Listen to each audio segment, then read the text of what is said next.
In a dry and arid land, under the scorching sun of Gilead, there emerged a man destined to become one of the greatest prophets in the history of mankind to this day. His name was Elijah, the Tishbite, who needed no written chronicles for his fame to spread. His story spoke louder than the achievements of many kings in the 9th century before Christ.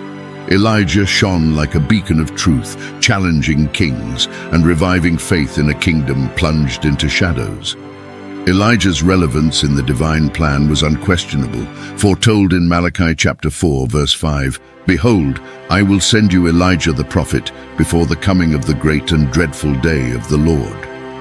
This prophecy echoed in the hearts of all, waiting for the return of this messenger of God. His emergence, shrouded in mystery, only reinforced his enigmatic figure. Although the Bible states his origin from Gilead, little is known about his family or his roots, which only increased curiosity about this prophet. If this type of content about the teachings of the Bible interests you, I ask for your support with your subscription, and don't forget to activate the bell so you don't miss any of our upcoming videos. Elijah was not just a man of words. His physical endurance was remarkable. The Bible recounts in 1 Kings chapter 17 verse 1 his challenging words to Ahab, announcing a great drought by his word. His act of running ahead of Ahab's chariot from Mount Carmel to there evidences his vigorous physical condition. His journey was marked by powerful acts and divine interventions. After confronting Ahab, God led him to the brook Cherith, where he was miraculously sustained by ravens. With the brook dried up, the divine command led him to Zarephath in Sidon, where a widow welcomed him, as prophesied in Luke chapter 4, verse 26. There, Elijah demonstrated God's power, miraculously providing continuous food. In Luke chapter 17, verses 8 to 10, we find a parable that reflects the humility and duty of the servant, echoing Elijah's journey, who, despite being a great prophet, always remained a faithful servant to God. Elijah's story takes us on a path filled with faith and miracles, from the valleys of Gilead to the ends of Samaria and Galilee, bringing eternal lessons of obedience and trust in the Lord. In a certain village, as Elijah continued his journey, a memorable encounter occurred. 10 leprous men, excluded and desperate, cried out for mercy to Jesus, pleading for healing. Jesus, seeing them, instructed them to present themselves before the priests, an act of faith that resulted in their purification. Among the healed, a Samaritan, recognizing the miracle, returned glorifying God and thanking Jesus, demonstrating the universality of divine grace.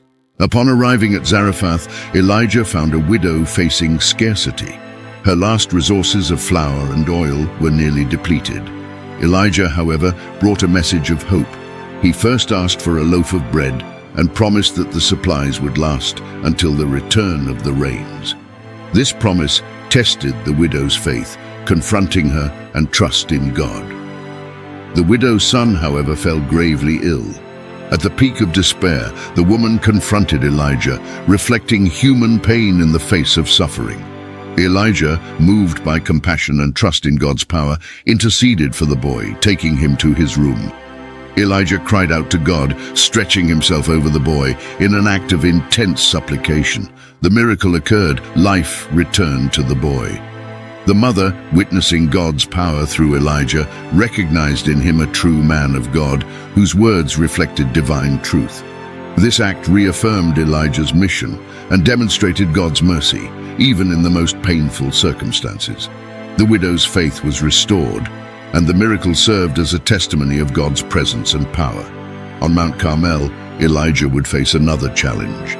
The land was ravaged by drought, and God instructed Elijah to present himself before Ahab, promising to send rain upon the land. This moment set the stage for one of the most dramatic confrontations between true faith and idolatry. Ahab, at the same time, faced a great famine in Samaria. Obadiah, a devout follower of the Lord, played a crucial role, protecting the prophets of God from Jezebel's massacre. Elijah, aware of the risks, bravely set out to fulfill the divine command. Elijah's narrative takes us down a path filled with faith and challenges. Each episode, from the miraculous provision at the widow's house to the imminent confrontation on Mount Carmel, reveals a pattern of dependence and trust in God, marking Elijah as one of the great prophets of Israel, whose life was a testimony to God's power and faithfulness. As the land suffered under the severe drought, Ahab and Obadiah, in a desperate attempt to save what was left of their flocks, divided the lands in search of pasture. Ahab went in one direction while Obadiah went in another, each hoping to find some remaining grass. In the course of their search, Obadiah unexpectedly encountered Elijah. Recognizing the prophet, Obadiah showed reverence, but also expressed his fear. He knew of Ahab's efforts to find Elijah and feared the consequences of announcing the prophet's presence.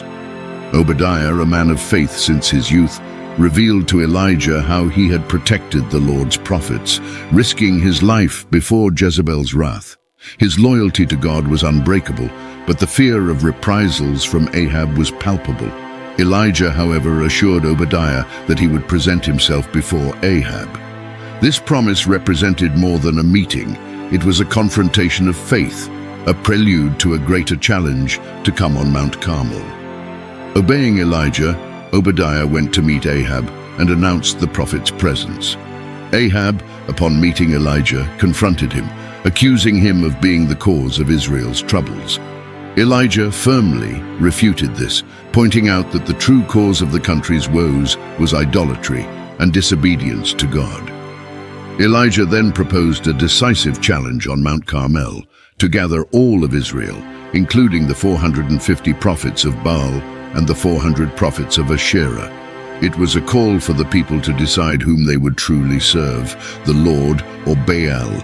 On Mount Carmel, before a crowd divided in their faith, Elijah confronted the people with a clear choice, to follow the Lord or to follow Baal.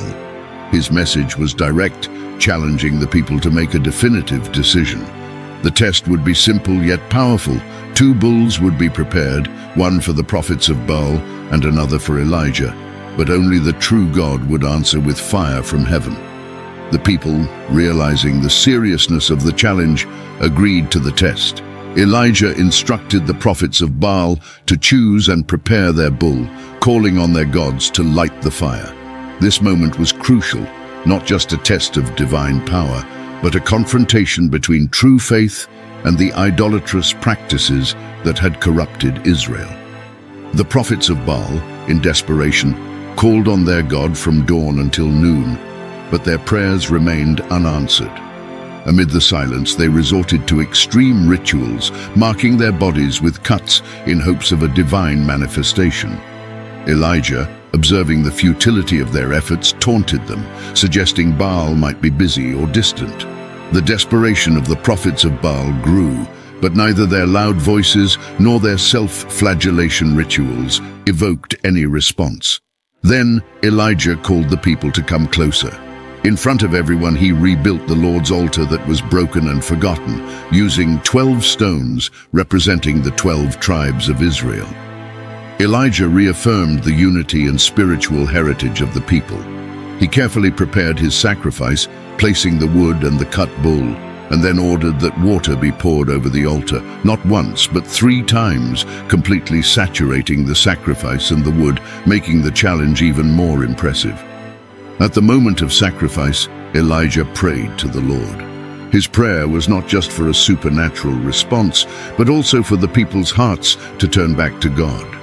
Then the fire of the Lord descended, consuming the burnt offering, the wood, the stones, and even the water in the trench.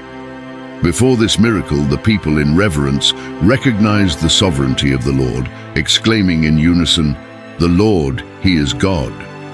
Elijah, in an act of divine justice, ordered that the prophets of Baal be taken to the Kishon Brook, where they were executed. This act symbolized the eradication of idolatry and the restoration of Israel's commitment to the Lord. After the victory on Mount Carmel, Elijah announced the arrival of rain as he departed. Elijah climbed to the top of Carmel, humbly prostrated himself in prayer, waiting for the sign of the promised rain.